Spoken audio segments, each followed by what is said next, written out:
Absolute honor, and thanks much, Hardik. Thank you, Shivani, for helping us facilitate this and helping us connect with Chinmay. Truly, thanks much. So, welcome everyone to this third in the series of positive stories in Corona times. Today we have with us Saath Educational Trust, a beautiful organization which is working across the spectrum. It's almost like every aspect of a need of a community has been taken care of, right from education, healthcare, livelihoods. The entire spectrum is being supported by Saath Educational Trust. So today's speaker would be both Shivani and Chinmay Bin. Shivani was kind enough to let me know about Chinmay Bin, who spent 23 years almost 23 years with Saath Educational Trust. She started off as a grassroots worker, and today she's an urban program director. So in all ways, she's learned with Saath. She's worked with Saath for a good part of her life, and it's going to be amazing to learn from you, Chinmay Bin. So over to you.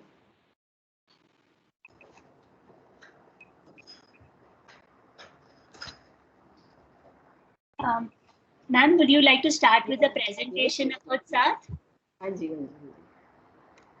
तो मतलब कैसे साथ का introduction से शुरू करें मीनाक्षी? या साथ कैसे शुरू हुआ, साथ का क्या ऑब्जेक्टिव था, और आज आप आपका विजन क्या है, आप क्या चाहते हो अपने कम्युनिटी के लिए?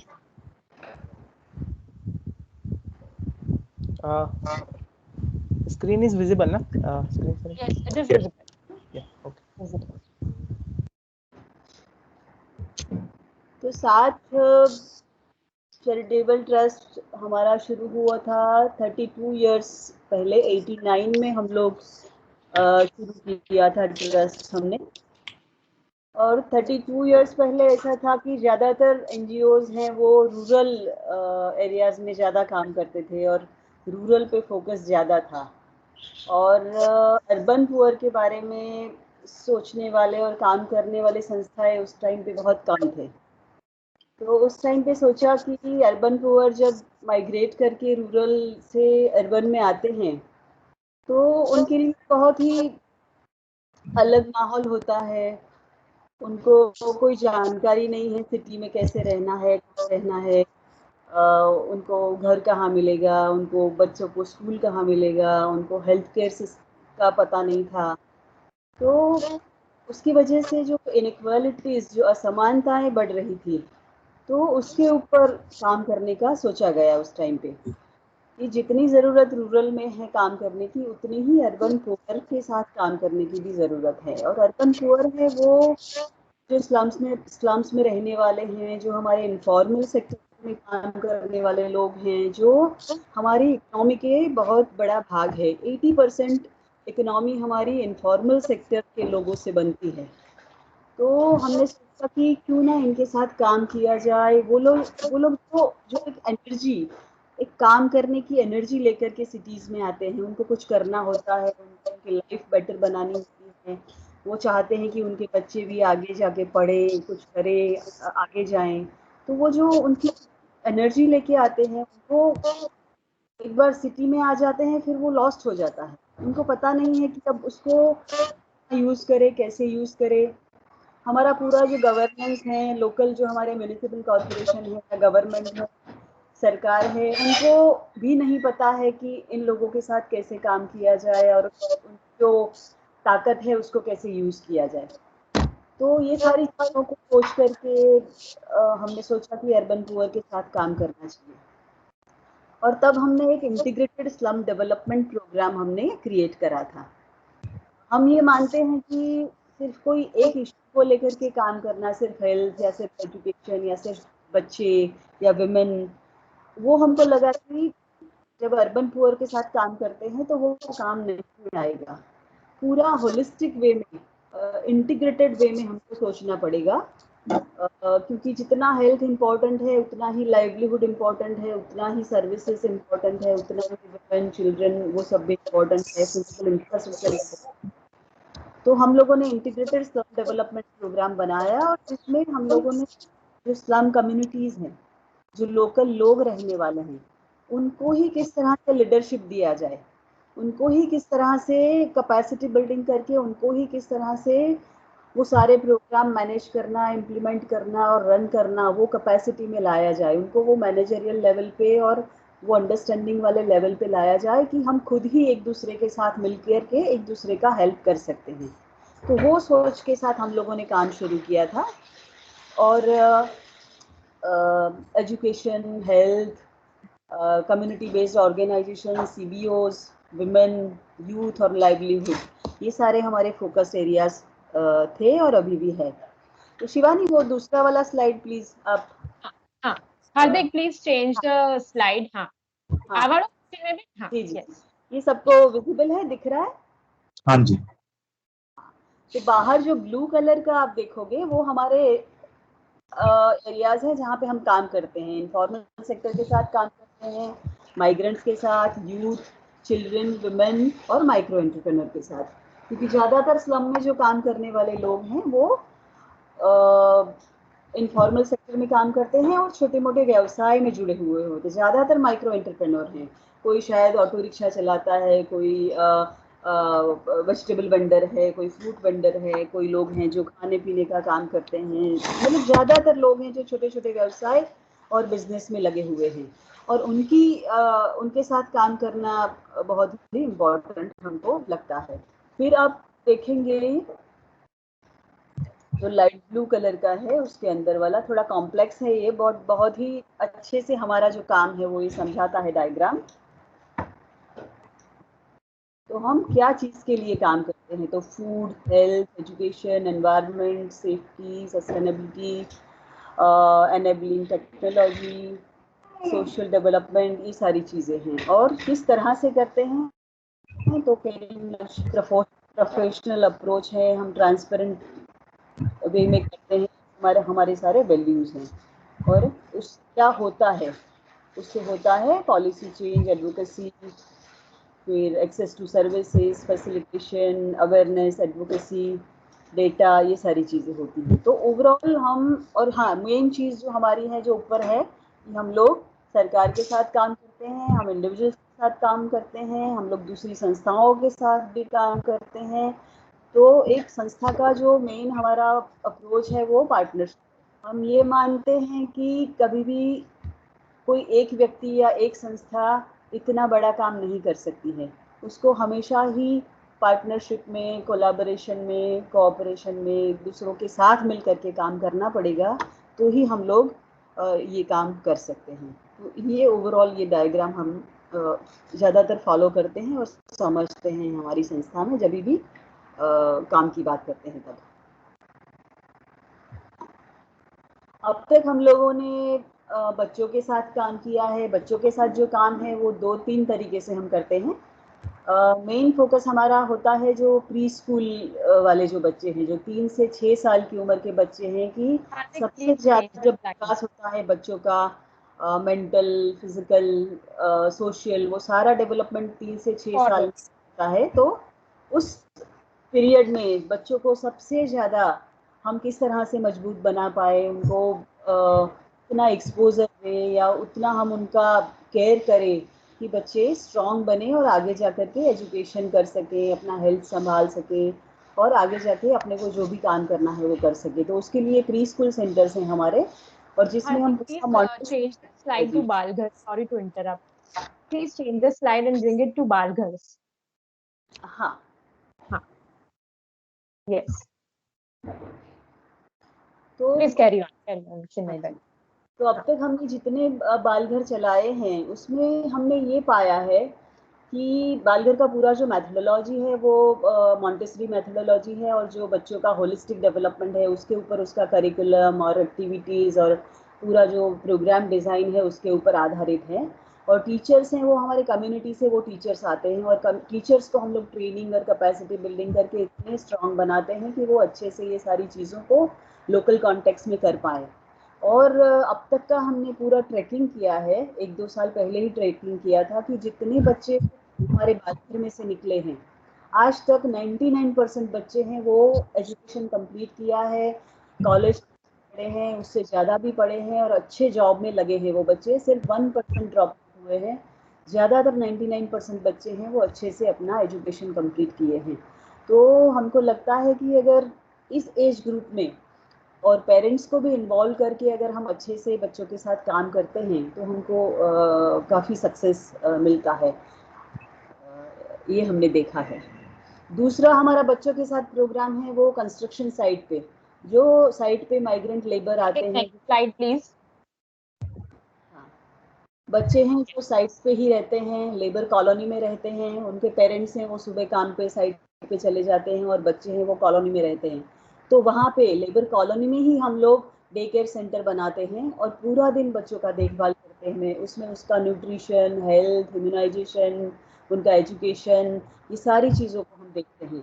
और 6 महीने से लेकर के 12 साल तक के बच्चों के साथ हम काम करते हैं और कोशिश करते हैं कि बच्चों को, जो ड्रॉप आउट बच्चे हैं, उनको फिर से हम स्कूल में एनरोल करा पाएँ। तो ये एक प्रोग्राम है जो माइग्रेंट वर्कर के बच्चों के साथ है। तीसरा एक प्रोग्राम है हमारा जो स्टेम प्रोग्राम है। और शिवानी, स्टेम के बारे में आप थोड़ा डिटेल में बताइए, क्योंकि उसका डिटेलिंग मुझे इतना नहीं मालूम है। जी जी जी बिल्कुल चिन्मय बेन।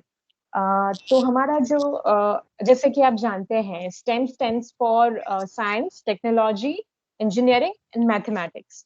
तो हमने हमारा स्टेम प्रोग्राम एक पायलट सर्वे से शुरू किया था 2016 में, जहाँ पे हमने एडोलेसेंट जो स्कूल गोइंग गर्ल्स थी और जो ड्रॉप आउट गर्ल्स थी, उनके साथ एक छोटा सा हमने सर्वे किया था कि ज्यादातर हम देखते हैं कि ऐसे ये क्षेत्र में गर्ल्स को इंटरेस्ट तो होता है, गर्ल्स काफी आगे भी बढ़ना चाहती है, but due to our societal norms and जो हमारी थिंकिंग है सोसाइटी की, उसके वजह से गर्ल्स इस ये स्ट्रीम को परस्यू नहीं कर पाते हैं, और अगर करते भी हैं तो शायद आगे उसको एम्प्लॉयमेंट तक नहीं ले जा पाते।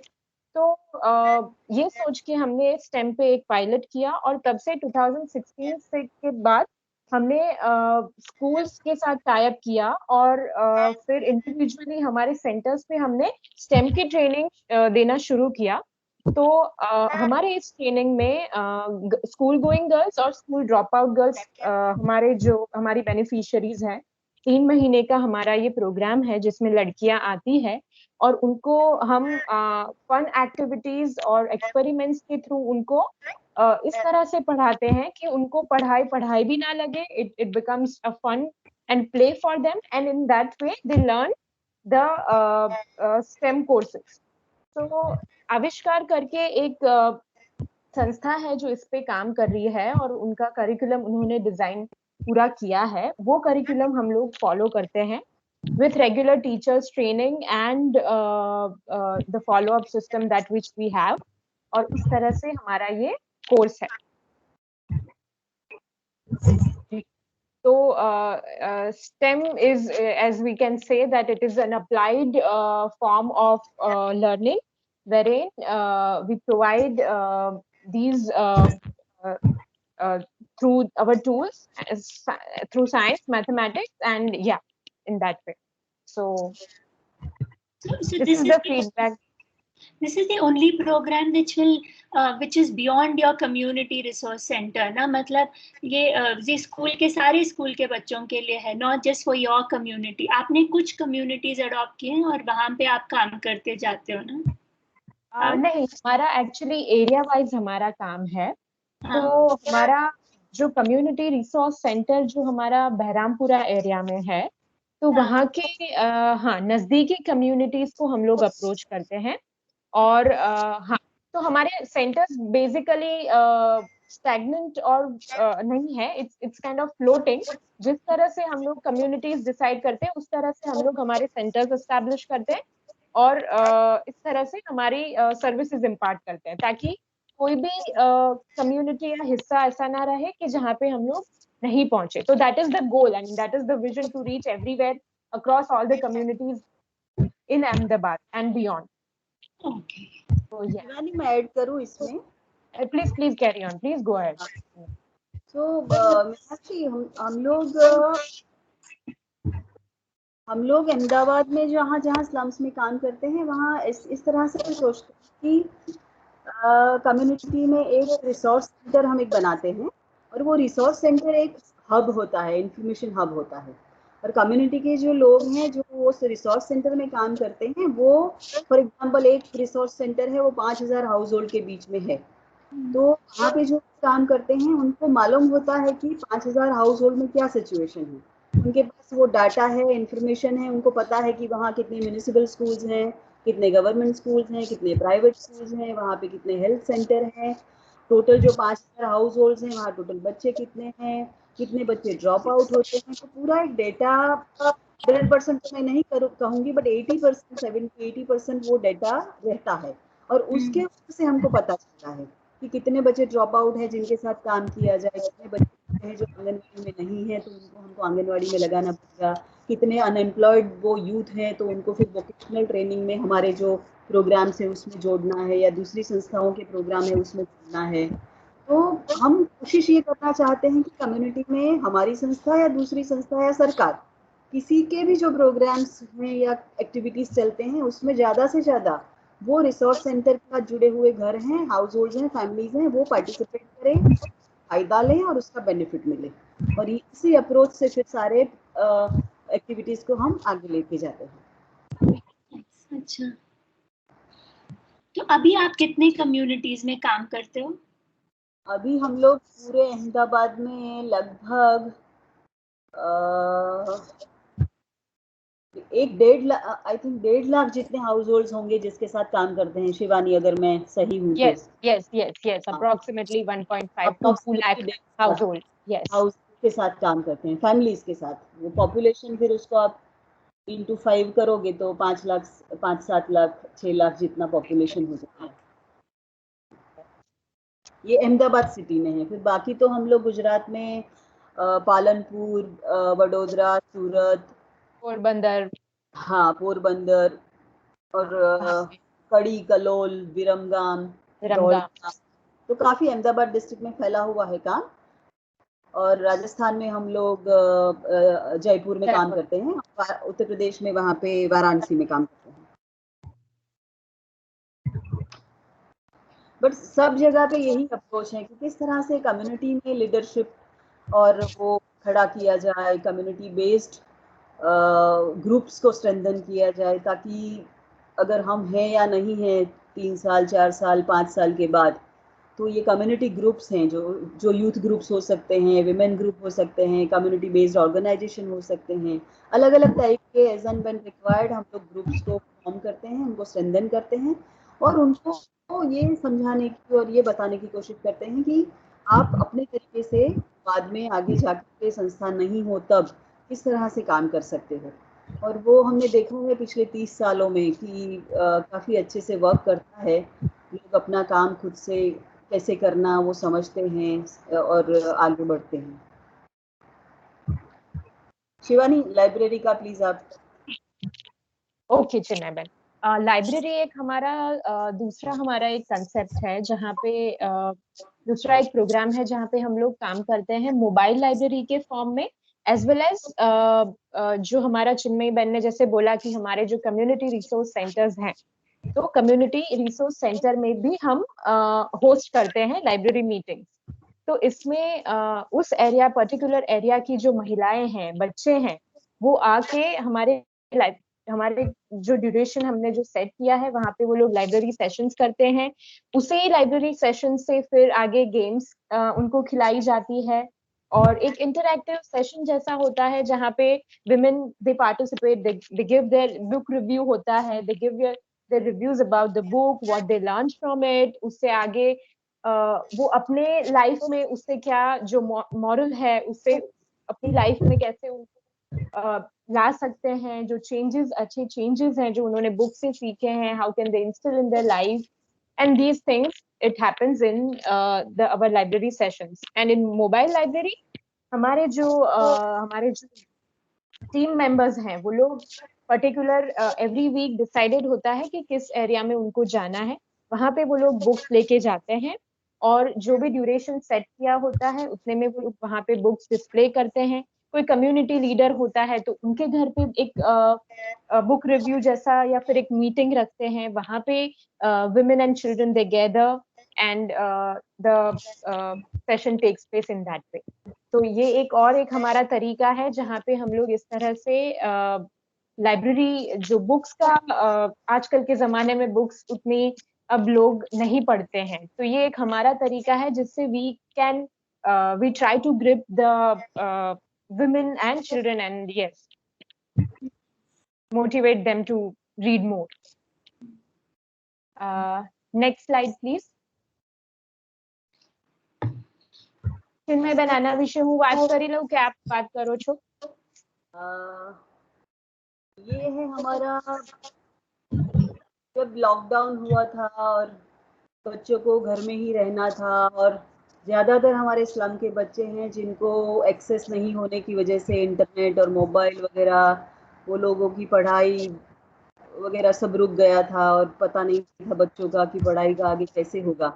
उस टाइम पे हमने सोचा था कि कम्युनिटी में ही हम लोग छोटे छोटे ग्रुप्स में 8-8, 10-10, 15-15 बच्चों के ग्रुप में लोकल वहाँ से कोई टीचर है या कोई 10 क्लास 12 क्लास पढ़े हुए अंडर ग्रेजुएट या ग्रेजुएट लोग हैं, उनको मोटिवेट करके किस तरह से उनको ये बच्चों के साथ मिलाया जाए और फिर उनका एजुकेशन किया जाए। और हम लोगों ने ऐसे 20 सेंटर्स लॉकडाउन लास्ट ईयर से अभी तक करे हैं और 320 बच्चों को 5 एरियाज में इस तरह से एजुकेशन कराने का कोशिश किया है, जो अभी भी चल रहे हैं शायद ना शिवानी, अभी शुरू है ना? अभी भी चल रहे हैं, अभी शुरू है। जी जी बिल्कुल, क्योंकि अभी भी स्कूल तो ओपन हुए ही नहीं है, तो और इससे काफी बच्चों का पढ़ाई कंटिन्यू हुआ है और वो थोड़ा थोड़ा थोड़ा पढ़ रहे हैं बच्चे। दूसरा एक मैं ऐड करना चाहूंगी, हमारा प्रथम जो एजुकेशन फाउंडेशन है उसके साथ भी हमारा टाई अप था ये आफ्टर लॉकडाउन, जिससे कि हाँ, प्रथम में से हम लोगों को ऑडियो मैसेजेस, वीडियो मैसेजेस हमें रेगुलरली मिला करते थे ऑन डेली बेसिस, और वो हमारे प्रोग्राम सपोर्टर्स के पास जाता था, प्रोग्राम मैनेजर्स के पास जाता था, और उनके थ्रू हम लोग हमारे जितने भी बच्चे हैं, बालघर हो चाहे और या सीएफएस हो, उनको हम लोग ये वीडियोस उनके पेरेंट्स तक पहुंचाते थे। अगर पेरेंट्स के पास स्मार्टफोन्स नहीं है तो उनको टेक्स्ट फॉर्म में मैसेजेस मिलते थे हर रोज की एक्टिविटी के, और इस तरह से बच्चों का पढ़ाई होता था। और इतना वो अच्छा था कि पेरेंट्स खुद वीडियोस रिकॉर्ड करके हम लोगों को भेजते थे एज फीडबैक कि देखो आप जो हमें मटेरियल भेज रहे हैं वो हम अपने बच्चों के साथ वो उनको पढ़ा रहे हैं, लिखा रहे हैं, कर रहे हैं काम, और the children were also enjoying. So when the centers were not working during after the lockdown, this was the way in which we tried to not bring their education at halt. So yes, yes Chinmay Ben. तो I think बच्चों के साथ हमारा इतना काम है ना शिवानी? जी जी जी, बच्चों के साथ हाँ, एक और वोकेशनल ट्रेनिंग का है। हाँ, मैं ले लूं चिन्मय बेन या आप बता रहे उसके बारे में? हाँ जी जी ओके। तो हमारा एक और ये थोड़ा लाइवलीहुड से कनेक्ट करता है। हमारा वोकेशनल ट्रेनिंग, हमारे सेंटर्स हैं जहाँ पे हम 12th स्टैंडर्ड के बाद जो भी बच्चे हैं जो आफ्टर 12th जिनको स्किल बेस्ड काम करना है, तो उनको हम हमारे कोर्सेज थ्रू उनको हम लोग एजुकेट करते हैं। हमारे रिटेल मैनेजमेंट के कोर्स हैं, कंप्यूटर कोर्स हैं, फिर ब्यूटी पार्लर के कोर्स हैं। तो इस तरह से हमारे वेरियस कोर्सेज हैं जिसमें बच्चे एनरोल होते हैं कम्युनिटी के, उनको हम ट्रेनिंग देते हैं, and then we also link them towards employment. हमारे ही वहां से उनको प्लेसमेंट मिलता है। That is how the channel is fold. Yes, this is it for the education sector. And what all vocations do you teach? It's retail management, computer education, then beauty parlor course, yes, so far, yeah. अच्छा. This And is in for COVID में ये चल, I mean, is this Shivani. stopped है ना? Covid के हाँ, बीच में हमने थोड़ा बंद रखा था कोविड के दौरान, बट वापस इट हैज स्टार्टेड. Okay. हाँ चिन्मय बेन, हाँ चिन्मय बेन. तो नॉन ट्रेडिशनल लाइवलीहुड में भी नॉन ट्रेडिशनल નું હું હા વાત કરું છું. दूसरा एक electrician, नॉन हाँ, हाँ हाँ नॉन ट्रेडिशनल लाइवलीहुड्स का भी हमारा एक प्रोग्राम है जहाँ पे हम विमेन को पर्टिकुलरली हम नॉन ट्रेडिशनल जो भी कोर्सेज हैं उनके साथ हम लोग अलाइन करते हैं. जैसे मैकेनिकल का कोर्स, उसमें हम लोग usually it is a predominant notion that men are into that profession, but yes, we empower, we support women, we teach them mechanics, and then align them towards, then facilitate them for employment in that particular sector. उनको petrol pump trade course के लिए हम लोग उनको training देते हैं. फिर security जो गार्ड्स होते हैं, सिक्योरिटी जो सर्विसेज हैं जिसमें महिलाएं कम होती है, तो वैसा हमारा एक है कि जिसमें उन्हें ट्रेनिंग देते हैं, वैसा भी एक ट्रेड है. तो ये हमारा नॉन ट्रेडिशनल लाइवलीहुड का भी एक एस्पेक्ट है जहाँ पे हम ट्रेन करते हैं और सिखाते हैं. Usually in all these vocational thing ना सबसे ज्यादा प्रॉब्लम होती है यूथ को वहां पे लाना. Do you guys face, because आप लोग तो कम्युनिटी में ही काम करते हो, तो do you face such a problem कि हमारा बैच चल रहा है और कोई बच्चे आ ही नहीं रहे हैं? मीनाक्षी, इसके लिए हमने, जैसे मैंने बोला, एक तो हमारे पास वो रिसोर्स सेंटर है जहाँ पे डाटा है, हमारे पास इंफॉर्मेशन है, तो एक सोर्स वो है. और दूसरा हम ये करते हैं कि कम्युनिटी में से ही एक टीम बनाते हैं जिसको मोबिलाइजेशन टीम बोलते हैं. और वो टीम फिर मोबिलाइज करती है अलग अलग तरीके से. डोर टू डोर पैम्पलेटिंग करते हैं, डोर टू डोर काउंसलिंग करते हैं, बच्चों के पेरेंट्स से मिलते हैं, फैमिली विजिट करते हैं, फिर रोड शोज करते हैं, फिर छोटे छोटे कैंप्स लगाते हैं. तो एवरी डे कुछ ना कुछ एक्टिविटीज कम्युनिटी में मोबिलाइजेशन के लिए होती है. इसीलिए एक बैच कंप्लीट होते ही दूसरा बैच भी बन जाता है, फिर तीसरा बैच भी बन जाता है. तो कंटिन्यूअस वो बैच हमारे चलते रहते हैं.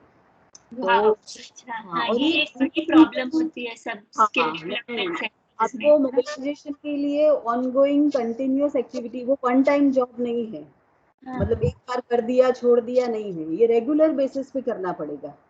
और ऐसा नहीं है कि सिर्फ आपने पैम्फलेट दे दिया या पोस्टर लगा दिया या एक बार माइकिंग कर दिया तो हो गया.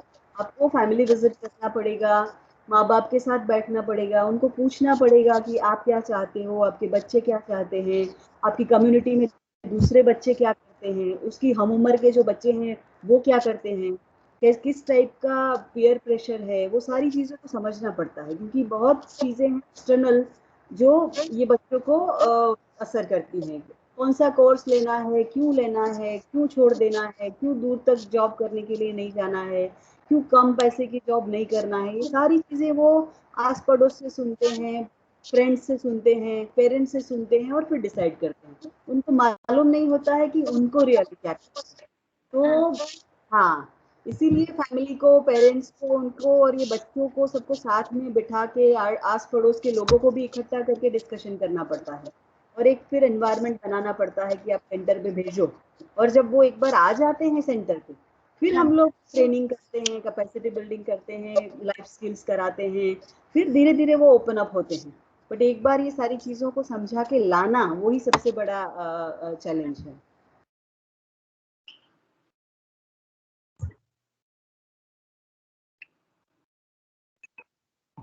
और कई बार तो हम मीनाक्षी ऐसा भी करते हैं, जो हमारे पास आउट बच्चे हैं ना, स्टूडेंट्स हैं ना, तो उनके ग्रुप्स बना देते हैं और वही फिर दूसरों को मोटिवेट करते हैं, वही दूसरों को लेकर के भी आते हैं. और उनको भी कंटिन्यूअसली हम लोग फिर अपग्रेड भी करते रहते हैं कि आप एक जॉब कर रहे हो, अभी हमारे वहाँ से ट्रेनिंग होके निकले, जॉब किया, अब दूसरे जॉब में जाना है तो उसको 2-3 और स्किल्स की ज़रूरत है. तो हम वापस बुलाते हैं उनको कि आपको और क्या सीखना है इसमें, और फिर वो भी सिखाते हैं. तो वो एक लेवल आगे बढ़ते हैं. तो वैसे जो यूथ हैं, वैसे जो बच्चे हैं, वो फिर दूसरों को भी बोलते हैं कि आपको इस टाइप का कोर्स करना चाहिए. और फिर वो यूथ ग्रुप्स भी बनते हैं कम्युनिटी में, और वो यूथ ग्रुप्स हैं वो और सिर्फ एम्प्लॉयमेंट के लिए या ट्रेनिंग के लिए बात नहीं करते हैं। फिर उनकी कम्युनिटी में और कोई इश्यूज हैं, पानी का प्रॉब्लम है या ड्रेनेज का है या कचरा सफाई का प्रॉब्लम है, तो वो सारी चीज़ें भी वो थोड़ी थोड़ी उसके ऊपर भी काम करते हैं। तो on the whole they are trying to work in a community, मतलब अपना खुद का एक कम्युनिटी है जहाँ पे सब लोग रहते हैं, उसको थोड़ा चेंज करने की, उसमें बदलाव लाने की कोशिश करते हैं।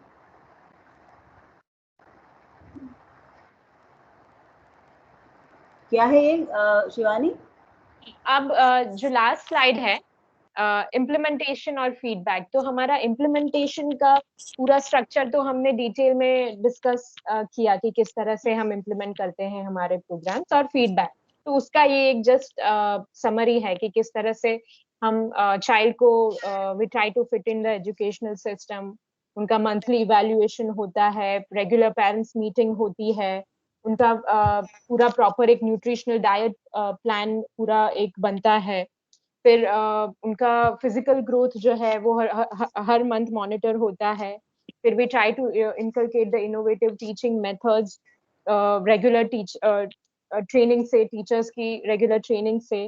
फिर साथ साथ हमारा उनका एक्सपोजर विजिट होता है, हेल्थ चेकअप्स होते हैं, वैक्सीनेशन ड्राइव्स होते हैं, इम्यूनाइजेशन होता है, मेजर फेस्टिवल सेलिब्रेट होते हैं सेंटर पे, और रेगुलर हमारे थर्ड पार्टी असेसमेंट होता है, फंडर्स और डोनर्स की विजिट्स होती है। तो इस तरह से there is this whole structured way in which we from start to end how we monitor our program. So that is it. Wow, this is in depth. Ma'am, आपका team कितना बड़ा होगा चिन्मयी बेन? आई मीन आप लोग, मतलब ऐसा कोई नहीं है जिसमें काम कर। मीनाक्षी, टीम की बात करने से पहले मुझे लगता है कि जो माइक्रो एंटरप्रेन्योर्स हैं, हाँ, उसके साथ हम काम क्या करते हैं वो शायद कहना जरूरी है। हाँ, माइक्रो एंटरप्रेन्योर्स के साथ हम लोग ऐसे काम करते हैं कि ज्यादातर जो ये छोटे छोटे व्यवसाय में जुड़े हुए लोग हैं, वो क्यों ये व्यवसाय करते हैं? क्योंकि वो, उनका पढ़ाई या स्किल्स ऐसा नहीं है कि वो गवर्नमेंट जॉब कर सके या कोई कॉर्पोरेट में जाके जॉब कर सके, तो आउट ऑफ कंपल्सन उनको कंपल्सरी ये छोटे छोटे बिजनेस ही करना पड़ता है।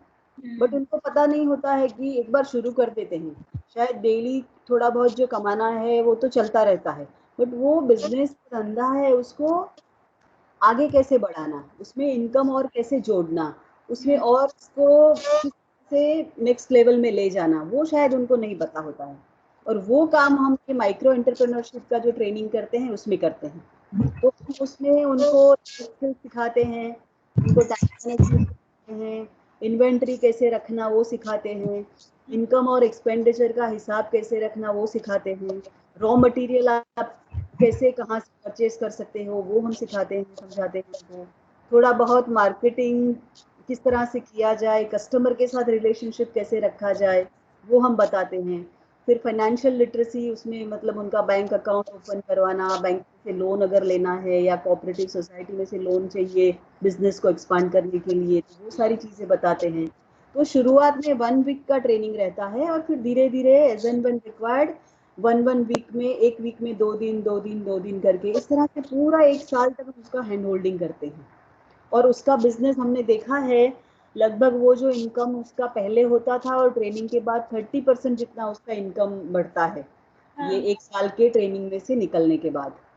और वो अच्छे से फिर बिजनेस ज़्यादा अच्छे से कर सकते हैं। हाँ, हमारा टीम मीनाक्षी, हम लोग 300 से ज़्यादा लोग हैं पूरे टीम में। और people serving around 101.5 lakh people, है ना? हाँ हाँ Wow. Household, yes. मैम, ये 32 years से ऑर्गेनाइजेशन चल, सॉरी ये जो, हाँ सॉरी, एक बात मैं ऐड करना चाहूंगी, 300 का टीम है, उसमें से मोर देन 85% लोग कम्युनिटी से हैं। अच्छा, हाँ, सारे लोग जो इम्प्लीमेंटेशन में है वो भी मैनेजरियल लेवल पे हैं, वो भी कोऑर्डिनेटर्स लेवल पे हैं, वो भी कुछ जगह पे तो प्रोग्राम हेड भी हमारे कम्युनिटी से हैं। ज़्यादातर 85% लोग कम्युनिटी से हैं और थोड़े ही जो हैं जो टेक्निकल लोग हैं, जैसे कि अकाउंट्स में हैं या फिर डॉक्यूमेंटेशन में हैं, रिसर्च में हैं या फिर जो वो सब्जेक्ट स्पेसिफिक कुछ चाहिए, लोग अपने को अर्बन प्लानर चाहिए या हेल्थ में कोई हेल्थ एक्सपर्ट चाहिए, तो वे उस टाइप के जो लोग हैं वही बाहर से हैं, बाकी 85% लोग कम्युनिटी से। Yes. तो ही वो ओनरशिप आता है, हमने ये देखा है, ओनरशिप तो ही आता है। मैम 32 इयर्स से आप काम कर रहे हो, सबसे पहले आई मीन चेंज होने में काफी टाइम लगता है, ऐसे नहीं कि हम एक कम्युनिटी में काम कर गए और कल से वहां पे मतलब राम राज्य शुरू हो गया, ऐसे तो नहीं होता। But you remember one of the first communities you started working with, और वहां पे क्या ट्रांजिशन हुआ है, what are the things you are happy about and what are the things you would like to improve over there? कोई एक example लेके आप बता सकते हो क्या? सबसे पहले हमारा ग्राउंड जहाँ पे हमने काम शुरू किया था, बहरामपुरा में साकरचंद मुखी की चाली और प्रवीण नगर गुप्ता नगर में, अरे वासना में प्रवीण नगर गुप्ता नगर। तो ये दोनों एरिया में अगर हम देखते हैं 30 साल के बाद, तो ऑब्वियस है कि अभी साथ की जरूरत नहीं है इतनी। कुछ कॉम्प्लेक्स इश्यूज में है, ऐसा भी नहीं है कि बिल्कुल जरूरत नहीं है, कुछ कॉम्प्लेक्स इश्यूज में जरूरत पड़ती है। बट जो इनिशियली हम लोगों ने शुरू किया था health education day to day services के लिए, या लोगों का काउंसलिंग वगैरह, या लोगों को एकत्रित करना, या फिर कम्युनिटी में ही विद इन कम्युनिटी जो वो जेंडर और क्लास और कास्ट वगैरह होता है, वो सारी चीज़ों में हमने पहले 10 साल बहुत इन्वेस्ट किया, और उसका असर हमको दिखा है कि आज इन सब चीज़ों की ज़रूरत नहीं है। बट जो कॉम्प्लेक्स इश्यूज हैं, फॉर एग्जांपल वार्ड लेवल पे कुछ करना है, फिर सेंटर है वो अच्छे से काम नहीं करता है तो उसके लिए एडवोकेसी करना है, या फिर हमारे कम्युनिटी में से ही कुछ लोग हैं जो अभी कॉर्पोरेटर बनना, काउंसलर बनना चाहते हैं, उनको है कि हम लोग काउंसलर की में हो जाए और हम भी वहाँ पे काम करें, तो ऐसे लोगों को सपोर्ट करना। तो ऐसे कॉम्प्लेक्स इश्यूज में अभी भी हम लोग काम करते हैं, बट ज़्यादातर जो डे टू डे उनका काम है वो लोग खुद से करते हैं, उसमें हमारी अब ज़रूरत नहीं पड़ती है। और ये दोनों एरियाज में जब हमने काम शुरू किया था तो वहाँ पे इंफ्रास्ट्रक्चर में कुछ नहीं था, नो ड्रेनेज नहीं थे, रोड्स नहीं थे, पानी नहीं था, इलेक्ट्रिसिटी था बट वो चोरी का इलेक्ट्रिसिटी आता था वहाँ पे, मतलब लोग कहीं से भी ले लेते थे पैसा दे करके और लाइट का चोरी करते थे, इलेक्ट्रिसिटी का, वैसा वाला हाल था। बट इतने सालों में हमने देखा है कि हमने कम्युनिटी ने और कॉरपोरेशन के, म्यूनिसिपल कॉरपोरेशन के साथ रह करके हमने वहाँ पे पक्के रास्ते बनवाए, घर घर इलेक्ट्रिसिटी हो गया, घर घर पानी आ गया, टॉयलेट। तो ये सब होने की वजह से हम लोगों ने अभी एक सोशल रिटर्न ऑन इन्वेस्टमेंट करके एक पूरा स्टडी करवाया था, तो उसमें हमने वो SROI, अगर शिवानी हो सके तो रिपोर्ट हम शेयर कर सकते हैं बाद में। डेफिनेटली यस, बाद में। उसमें हमने देखा है कि हम जितना भी शायद 1 रुपया खर्च करते हैं तो उसका कितना कितना है वो, शिवानी आपको याद है उसका रेशियो? गिव मी 2 मिनट्स चिन्मय बहन, मैं बताती हूँ आपको। हाँ, हाँ, तो ऑलमोस्ट आप अराउंड मानोगे 20 रुपीज राइट, हाँ आई हाँ, थिंक। हाँ, तो उसका 20 रुपया जितना असर होता है, 1 रुपया खर्च करते हैं तो उसका जो सोशल इम्पैक्ट वो 20 रुपीज जितना आता है, जो बहुत अच्छा होता है। और वो हुआ है ये होलिस्टिक वाला जो हमारा अप्रोच है उसकी वजह से। और वहाँ पे जो मकान है, घर हैं, वो पहले बिल्कुल झोपड़ी वाले जैसे थे, छोटे छोटे एकदम, और ये सारी चीजें होने की वजह से लोगों ने खुद के पक्के मकान बनवाए हैं, लोगों ने धीरे धीरे अपग्रेड किया है, और कॉरपोरेशन के साथ भी बातचीत करके नो एविक्शन गारंटी लेके आए हैं। और वो 20 साल के बाद फिर से वो नो एविक्शन गारंटी अब रिन्यू भी हो गया है। तो लोगों को लगा है कि हमको यहाँ से कोई निकालेगा नहीं। जब उनको लगा कि हमको यहाँ से कोई इविक्ट नहीं करेगा, तो फिर वो लोग वहाँ पे इन्वेस्ट करते हैं, वहाँ रहना चाहते हैं, अच्छे से शांति से रहते हैं, और फिर अपना काम धंधा, बच्चों के एजुकेशन में ध्यान दे पाते हैं, अच्छा मकान बना पाते हैं। और वो दोनों स्लम्स में आप देखेंगे तो जो बच्चे हमारे पास बालघर में आते थे या सप्लीमेंट्री क्लासेस के सेंटर्स में आते थे, वो आज कोई लोग मतलब इतना अच्छा पढ़े हैं, कोई इंजीनियर बने हैं, कोई कॉलेज तक अच्छे से लड़कियां पढ़ी हैं, 1-2 लड़कियां तो वो पायलट वगैरह में भी गई हैं, ये तो एग्जांपल दे रही हूँ। बट ज़्यादातर बच्चे 80% बच्चे अच्छा पढ़े हैं, खुद का अच्छा काम करते हैं, नौकरी करते हैं और काफ़ी अच्छे से सेट हो गए हैं। तो बट शुरू के 10 साल मीनाक्षी आपने बताया वैसे बहुत ही चैलेंजिंग थे, डिफ़िकल्ट थे। ट्रस्ट ही नहीं था लोगों को कि ये लोग क्यों आए हैं, क्या करेंगे, बाहर से आके लोग क्या करने वाले हैं। और धीरे-धीरे फिर उन्होंने खुद ने पार्टिसिपेट किया, खुद ने ओनरशिप लिया और खुद करते गए तो उनको पता चला और एक विश्वास आता गया और काम होता गया। शुरू के 10 साल बहुत मुश्किल थे, बहुत मुश्किल। पर अभी अभी वो हाल किसी और जगह पे हो रही होगी ना, जहाँ पे नया और रिसोर्स सेंटर हो। अभी हम लोग एक नया एरिया लिया है जो अहमदाबाद के ईस्टर्न पार्ट में और नया एरिया है जिसको वटवा एरिया बोलते हैं। वो वटवा एरिया जो है वो पूरा जीआईडीसी और इंडस्ट्रियल एरिया है। मुस्लिम पॉपुलेशन काफ़ी है, सो वैसे भी निगलेक्टेड है। सरकार को इतना, आपको पता है गुजरात में, अहमदाबाद में सिचुएशन, तो जितने मुस्लिम पॉकेट्स होते हैं वहाँ पे थोड़ा सरकार का ध्यान कम ही रहता है। तो हाँ, तो वहाँ पे जैसी सिचुएशन हमारी पहले प्रवीण नगर गुप्ता नगर में थी, वैसी सिचुएशन आज वटवा में है। और सेम उसी तरह से हमने अभी काम करना शुरू किया है इसी महीने से। तो वहाँ पे भी हमने पूरा इंटीग्रेटेड स्लम डेवलपमेंट और कम्युनिटी डेवलपमेंट प्रोग्राम्स बनाया है, जहाँ पे हमको अजीम प्रेम जी APPI हमको सपोर्ट कर रहे हैं। और उन्होंने बोला है कि आप बिल्कुल 3 साल 5 साल तक काम करो, बट लंबे समय तक काम करके कम्युनिटी डेवलपमेंट करो। और जिस तरह से आपने प्रवीण नगर में और दूसरे एरियाज में किया है सस्टेनेबल डेवलपमेंट के कॉन्टेक्स्ट में, वैसा काम करो। तो वो अभी होने वाला है, बट श्योर वो नए एरियाज में सेम सिचुएशन हमको दिखती है। तो ये कोविड ने आपको कुछ असर किया है कि मतलब लाइफ नॉर्मली चला है आपका काम, बिकॉज कम्युनिटी वाले ही कम्युनिटी वालों के लिए करते हैं, तो ज्यादा it didn't stop, is it? नहीं नहीं, कोविड से काफ़ी असर हुआ है, क्योंकि कोविड जब शुरू में लास्ट ईयर आया तो क्या है, कैसा होगा इसका असर, ये कोविड क्या है, क्या वायरस है, कुछ पता ही नहीं था। इतना अनसर्टन था, तो लोगों को कुछ समझ में नहीं आता था उस टाइम पे क्या करना, कैसे करना। और फिर सडनली वो लॉकडाउन हो गया, तो लोगों का काम धंधा व्यवसाय रोजगार सब कुछ रुक गया था। हमने काफ़ी काम किया ना शिवानी कोविड में, राशन की डिस्ट्रीब्यूशन और लोगों को बहुत बहुत एक्सटेंसिव काम सैनिटाइजेशन और अवेयरनेस और बहुत काम किया किया। गया। बट उस टाइम पे हमारे सारे एक्टिविटीज़ बंद। हम लोग ना तो ट्रेनिंग कर पाते थे, ना हम सेंटर पे लोगों को इकट्ठा कर पाते थे, ना हमारे बालघर हम चला पाते थे। कोई कोई प्रोग्राम, कोई एक्टिविटी, हमारे हमारे जो सेविंग्स एंड क्रेडिट के प्रोग्राम है वहाँ पे भी सारे रिकवरी, बचत, सेविंग, ये सब बंद हो गया था। तो काफ़ी नुकसान हुआ उसमें भी। तो एक तरह से देखें तो काफ़ी कोविड का रिलीफ और अवेयरनेस के सिवा बाकी सारे ऑनगोइंग जो प्रोग्राम्स थे ऑलमोस्ट बंद जैसे ही थे। और ये जो सेकेंड वेव है उसमें लोगों को अब जानकारी वगैरह सब है, बट ये इतना फेटल है इस बार का स्ट्रेन अहमदाबाद में।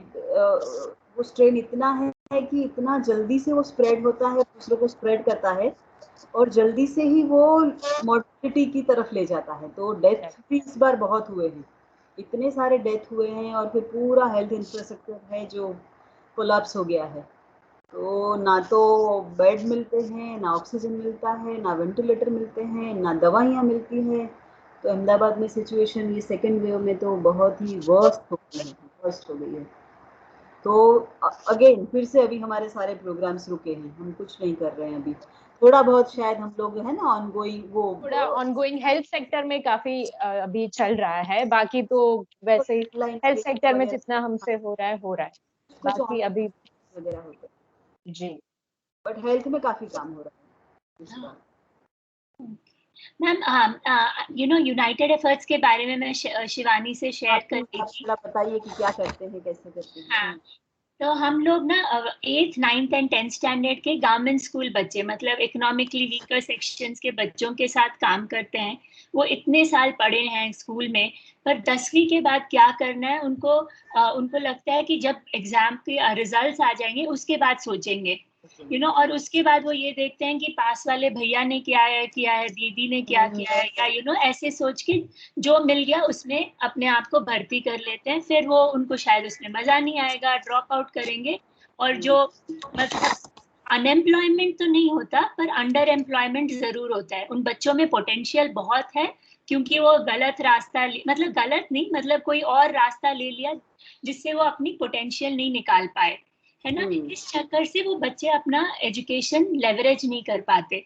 तो हमें लगता है ये मतलब बच्चों के माँ बाप भी, उनके माँ बाप यूजुअली ये म्युनिसिपैलिटी वर्कर होते हैं या ठेले वाले होते हैं, नारियल वाला होता है, यही हमारे पेरेंट ग्रुप होते हैं, और उनके लिए मुसीबत होती है रोज का खाना लाना, तो उनका ध्यान उसी पे रहता है और अपने बच्चों को ज्यादा वो गाइड नहीं कर पाते। तो इन बच्चों को होता है कि they have to now empower themselves, कि उनको अपने आगे का सोचना पड़ता है, और ये तभी सोच पाएंगे जब उनके पास कुछ इन्फॉर्मेशन हो कि आगे जाके क्या क्या अपॉर्चुनिटी है। मतलब मैं हेल्थ में अच्छा चमकूंगा, या मैं ऑटोमोबाइल इंजीनियरिंग करके चमकूंगा, या मैं मीडिया में जाके एक न्यूज़ रिपोर्टर बन के मेरा अच्छा भविष्य बन सकता है। ये उनको इन्फॉर्मेशन भी नहीं होती। उनको जब बचपन से जो सुनते हैं आर्मी में ज्वाइन करना है, पुलिस वाला बनना है, यही रहता है। वो 4-5 चीजें उनको पता है, वही उसी के बीच में वो घूमते रहते हैं, फाइनली वही करते हैं जो पड़ोसी दीदी ने किया हुआ है ना। तो इसलिए हमारा ये 3 साल का प्रोग्राम है जहाँ बच्चों को भी एक्सपोज करते हैं डिफरेंट अपॉर्चुनिटीज के बारे में, और फिर उनको माइंडसेट डेवलपमेंट की हाँ ठीक है, आप मतलब एक ठेले वाले के बच्चे हो, पर आप में पोटेंशियल है, आप भी कर सकते हो अगर आपने ठान ली। तो वो माइंडसेट, एक इंफॉर्मेशन गैप फिल करना, और दूसरा वो माइंडसेट बनाना कि आप कर सकते हो बेटा। तो ये हमारा 3 साल का एफर्ट होता है, जब तक वो बच्चा 10वीं पास करके नेक्स्ट कोई अपने हिसाब से उसको जो लगे कि वो कर सकता है उसमें ना पहुंच जाए, वो हमारा प्रयास रहता है 3 साल का। स्कूल में ही करते हैं आप? स्कूल में हाँ, ही जाते हैं? हाँ, स्कूल में करने का एक मॉडल है, और दूसरा हम देख रहे हैं कि एक और पायलट कर रहे हैं जहाँ पे ट्यूशन टीचर्स है ना, जो आपने माइक्रो एंटरप्रेन्योरशिप कहा था, तो यहाँ पे बहुत सारे आपके कम्युनिटीज में एजुकेटेड लेडीज होंगी जो मतलब आगे काम पे तो नहीं जा सकती, बिकॉज उनके खुद के 2-3 बच्चे हैं, घर भी संभालना है, ये सब जिम्मेदारियां उन पे आ जाती हैं, पर वो पढ़ी लिखी हैं। तो अगर उनको एम्पावर करके उनको along with tuition teaching, they also become career counselors, we are seeing that will also gain a lot of momentum and support our children. हाँ, तो ये हमारा प्रयास है, और हमारा रहता है कि हमारा विजन है, we are on a mission कि हमें ये 2 करोड़ बच्चे हैं in India who are from these economically weaker section, high school मतलब 8वीं 9वीं, इनके लिए 10वीं is like a very important decision making point. उसके बाद जैसे हमारे बच्चों का सोचते हैं कि वो ग्रेजुएट बनेंगे या पोस्ट ग्रेजुएट बनेंगे, ये तो हम सोच के ही चलते हैं, ऐसे कभी नहीं सोचते कि हम वोकेशनल स्किलिंग कराएंगे अपने बच्चों को, है ना। तो इनका unfortunately 10th standard becomes a very crucial, मतलब ज्यादा तो कर नहीं रहा है तो चल मेरे साथ काम पे चल, ये वाला हाल हो जाता है उनके घरों में। इसलिए हमको लगता है कि इसके पहले कि बच्चा मतलब मेक्स पीस विद पॉवर्टी, चलो मेरा तो यही भविष्य है, छोड़ो ये पढ़ना लिखना, वो बिफोर वो अपने दिमाग में आ जाए, उसको अपने आप में वो भरोसा लाना is what we are working on. So आगे हमें ये इन बच्चों तक पहुंचना है सारे कंट्री में। We have developed workbooks, we developed easy material through which this can be taken across the country. तो इसमें आपको क्या चैलेंजेस लगते हैं कि हम और इन चैलेंजेस को हम कैसे ओवरकम कर सकते हैं? आपने काफी कम्युनिटी के साथ काम किया है, तो कुछ हमारे लिए एडवाइस है? नहीं, आप जो स्कूल में करते हैं तो उसमें कुछ मतलब सेशंस लेते हैं या फिर अलग से सेपरेट क्लासरूम होती है? करियर काउंसलिंग किस तरह से करते हैं वो? एक क्लास लेते हैं स्कूल के पीरियड में, जैसे one period a week is set apart for career counselling. Okay. तो सिर्फ और सिर्फ आप उनको इन्फॉर्मेशन दे देते हैं या उनका एस्पिरेशन क्या है वो जानने की कोशिश भी करते हैं? वो भी करते हैं। फर्स्ट पहले उनको खूब सारा इंफॉर्मेशन देना, ताकि वो कि उनको तो लगा होगा मैं डॉक्टर बनूंगी, पर वो बहुत अच्छा ड्राइंग करते हैं और उनको फिर लगता है अरे ये एनिमेशन तो बहुत बड़ी चीज है, तो why don't I become an animator. तो वो ड्रीम्स करने के लिए उनके अंदर खूब सारा मतलब मटेरियल डालते रहते हैं through 8th standard and 9th standard. 9th standard के एंड तक वो बच्चे का करियर प्लान ए और करियर प्लान बी, वो माइंडसेट डेवलपमेंट एंड फाइनल करना कि ठीक है मतलब चलो अभी मुझे लगता है इस point in time I want to get into the media sector. तो फिर अब वो अपने माँ बाप के साथ बात करेगा, उनको लगेगा नहीं तुझे तो डॉक्टर बनना है। अब वो अपना point of view they have we try our best to empower them so that they become their own agents of change. उनको इंडस्ट्री विजिट पे भी ले जाते हैं, या अगर रिमोट लोकेशंस पे हों तो उनको वीडियोस के थ्रू वो एक्सपोजर दिलाते हैं। और जो ड्रॉप आउट्स बच्चे हैं उनके साथ क्या करोगे? तो वो हमारे बच्चे काफी स्मार्ट हैं, वो पहले ही बता देते हैं मैडम हम आगे नहीं पढ़ने वाले। तो उनके लिए भी वो उनके आसपास क्या क्या ऑप्शंस हैं, what are the skill development centres they can go into, because हमारे बैंगलोर में पास परसेंटेज इज ओनली 40%। 60% का we have to take care of that 60% also. तो उनके लिए क्या वोकेशनल है, क्या एक्स्ट्रा ट्रेनिंग दी जा सकती है ताकि वो भी एम्पावर हो जाएं। तो पूरा मॉडल पार्टनरशिप मतलब आप ही इम्प्लीमेंट करते हो या फिर दूसरे संस्थाओं को पार्टनर बनाते हो, या किस तरह से इम्प्लीमेंटेशन? हमको लगता है पार्टनरशिप ही सही है, बिकॉज हमको अपने बैंगलोर के बच्चों के बारे में अंडरस्टैंडिंग है, because we been working with them. पर जैसे गुजरात के बच्चे आपको ज्यादा खबर है कि इसमें प्रॉब्लम हो सकता है, तो आप we will be able to tweak the model and आप बताओगे कि नहीं हमारे बच्चों के लिए ये नहीं चलेगा वो नहीं चलेगा, तो उस हिसाब से we'll be able to tweak and support the partner, ताकि वो मॉडल है अपना। तो मैं वही कहने वाली थी कि अगर आपको 2 करोड़ बच्चों को पहुंचना है तो ये पार्टनरशिप वाला मॉडल ही आपको करना पड़ेगा कि लोकल एनजीओ को आप कैपेसिटी बिल्ड करो और फिर उनके साथ मिल करके काम करो। वो एक मॉडल हो सकता है। दूसरा, गवर्नमेंट और प्राइवेट स्कूल्स के साथ तो आप कर ही रहे हो, वो भी आप एक अच्छे से करते हो, वो कर सकते हो। अगर ड्रॉप आउट्स के साथ भी करना है तो जो हमारा कम्युनिटी लेवल वाला जो अप्रोच है, ऐसे करके आप कम्युनिटी में जाकर के भी वहाँ कम्युनिटी सेंटर्स पे, या फिर अभी आप जो ट्यूशन के जो टीचर्स हैं उनको करियर काउंसलर बनाते हो, तो उसी तरह से आप ऑलरेडी फॉर एग्जांपल हमारा कम्युनिटी रिसोर्स सेंटर है तो वहीं पे उसी सेंटर में, सो आपको इंफ्रास्ट्रक्चर भी नहीं करना है, अलग से खर्चा भी नहीं करना है। उसी सेंटर को यूज करके हम किस तरह से वहाँ पे ही जो ड्रॉप आउट बच्चे हैं, ज्यादातर लड़कियां ही ड्रॉप आउट 8, 9, 10 में तो होती है। गुजरात में हमने ये देखा है कि लड़कियां ज्यादा ड्रॉप आउट हो जाती है 9th 10th में। तो लड़कियों को किस तरह से ज्यादा फिर हम लोग ये काउंसलिंग वगैरह करके फिर से हम लोग एजुकेशन में लाए और फिर आगे का रास्ता दिखाएं। तो ये 2-3 मॉडल है जो आप कर सकते हो मेरे ख्याल से। Got it. मैं इसको आगे मैं आपको I'll get in touch with you for further guidance and if it's possible for to explore the option with you. Sure. Definitely हो सकती है। Yeah, lovely ideas you gave कि हाँ multiple options हैं करने के लिए। Ma'am, I would request the audience कि कोई questions हो तो please use this opportunity to pose them to Chinmay ma'am.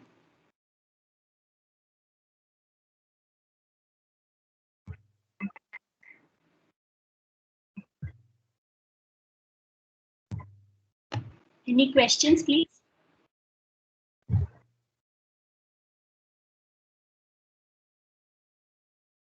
I wanted to ask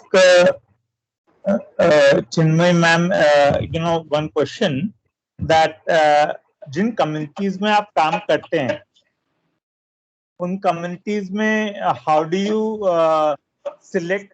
I mean, you already spoke about mobilization and the publicity program through street theater and all that. But is there any any other criteria? I mean, do you have a evaluation? Do you have some other interviewing process through which you decide कि हम काम करेंगे इनके साथ?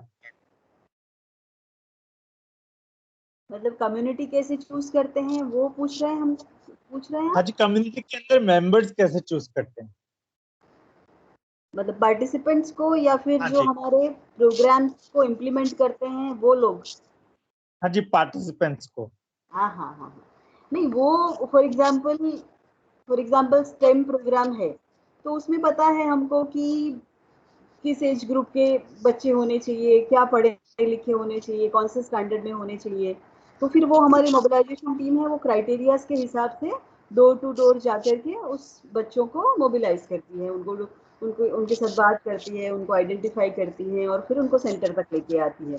Same way अगर हम tuberculosis पे काम करते हैं हेल्थ में, तो जब हमारे लोग हाउस होल्ड सर्वे में जाते हैं तो 5-10 सवाल पूछते हैं कि भाई आपको बुखार तो नहीं है, आपको पिछले तीन वीक से खांसी तो नहीं है, या फिर है ना। तो ऐसे हर प्रोग्राम के हर एक एक्टिविटी के वो क्राइटेरियाज बने हुए होते हैं। फॉर एग्जांपल कोविड तो हम जाके पूछते हैं बुखार तो नहीं है, सर्दी नहीं है, ये नहीं है, वो नहीं है, और उसके हिसाब से वो उसको समझने की कोशिश करते हैं कि ये पार्टिसिपेंट है वो हेल्थ में जा सकता है, या फिर ये ट्यूबरकुलोसिस में जा सकता है, ये स्टेम में जा सकता है, या ये है ना वोकेशनल ट्रेनिंग में जा सकता But है, या do you have a limitation in the capacity of how many, मतलब कितने लोगों के साथ आप काम कर सकते हैं? उस पे कोई लिमिटेशन है आपकी कैपेसिटी में कि जितने आ जाएं you are able to accommodate? No, हमारे मतलब जितने भी कोर्सेज हैं उसके ड्यूरेशन होता है।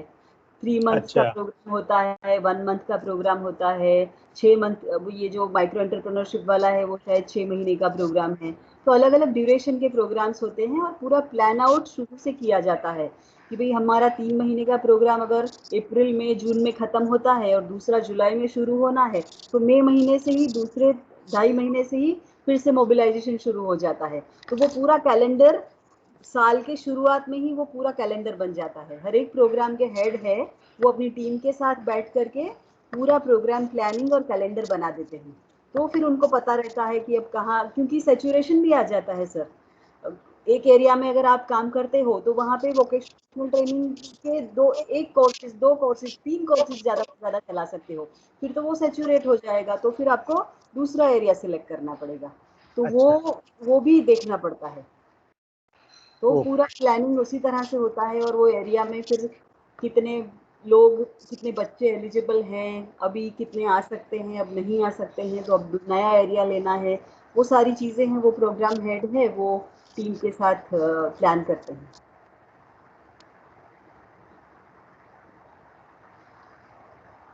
होप क्लियर हुआ होगा मैं जो कह हाँ रही जी, हूँ। हाँ जी। जी जी। Ma'am, one question I received from chat box, that what Yeah. is your like expansion model, like how you are means, कैसे आप दूसरे स्टेट में expand करना है, like as you said you are in present in Rajasthan, Jaipur, then Uttar Pradesh, Varanasi, so like how you are going to select these cities and communities in other states? For example अगर हमको जयपुर में या वाराणसी में expand करना है तो हमने क्या किया था, हमने सबसे पहले जाकर के जयपुर में ऐसे व्यक्ति को ढूंढा कि जो जयपुर का सिटी लेवल कोऑर्डिनेटर या सिटी हेड बन सकता है, और वो पर्सन को फिर एक बार हमने पसंद कर लिया, चूज कर लिया, अपॉइंट कर लिया, फिर उसके साथ बैठ करके पूरा सिटी में क्या करना चाहिए, कैसे करना चाहिए, कौन से स्लम्स में करना चाहिए, कहाँ हम सर्वे करेंगे, लोकल टीम कहाँ से आइडेंटिफाई करेंगे, तो वो जो हेड है वो सबसे बड़ा फोकस पॉइंट है, और पूरा ओनरशिप उसके ऊपर डाल देने का। फिर सेंटर ऑफिस से, यहाँ अहमदाबाद हेड ऑफिस से कुछ नहीं करने का उसको सपोर्ट पूरा करने का, उसको जितना भी बट फ्रीडम पूरा दे देना। ठीक है, आप उसके साथ बैठ के प्लानिंग करो डिटेल में, उसके साथ बैठ के डिस्कस करो बजट क्या होगा, उसके साथ यहाँ का एक्सपीरियंस शेयर करो, उसको यहाँ के सारे प्रोग्राम्स दिखाओ, वो सारा कुछ हो जाएगा, ओरिएंटेशन वगैरह सब। बट फिर वहां जाके उसको कैसे काम करना है उसमें फिर उसको डिस्टर्ब नहीं करने का, उसमें उसको पूरा फ्रीडम वो करें, और फिर वो वो काम करते करते जो भी नई चीज़ों को लेकर के आता है, उसमें से वो जो कुछ बोलता है जो शायद यहाँ से अलग है, तो फिर उसको हम ऐसा नहीं बोलते हैं कि अहमदाबाद में हमने ऐसे किया है तो आपको ऐसे ही करना पड़ेगा। वो फिर उसको पूरी फ्लेक्सिबिलिटी है कि भाई चलो जयपुर में इस तरह से वर्क होता है और हमको भी सीखने को मिलेगा कि भाई ऐसी चीज़ शायद हम अहमदाबाद में भी कर सकते हैं। तो उस तरह से हम करते हैं कि सिटी लेवल हेड बना के और फिर वहाँ की टीम एस्टैब्लिश करके उनको ट्रेनिंग करके फिर उनको पूरी जवाबदारी दे देते हैं और फिर एक पार्टनर्स की तरह उनके साथ काम करते हैं कि आप भी हमारे जयपुर के पार्टनर हो, ऐसे करके। मैम, और उनका फंडिंग आप लोग अपने सेंट्रल ऑफिस से मैनेज करते हो और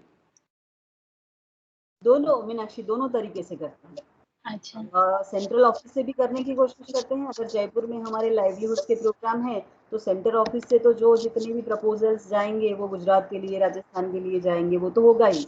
बट वो जो वहाँ का सिटी का हेड है उसको ये जवाबदारी दी है कि आपको लोकली भी करना है। उसको हम सपोर्ट करते हैं कि आप लोकल फंडिंग के लिए प्रपोजल लिखो, हम प्रपोजल आपको बताते हैं, आप ढूंढ के लाओ वहाँ कितने CSR हैं, वहाँ कितने ऐसे लोग हैं जो फंड करना चाहते हैं, वहाँ के ग्रुप्स को मिलो, फिर हम उसको मटेरियल देते हैं, समझाते हैं कैसे बात करना है, ज़रूरत हो तो साथ में भी जाते हैं।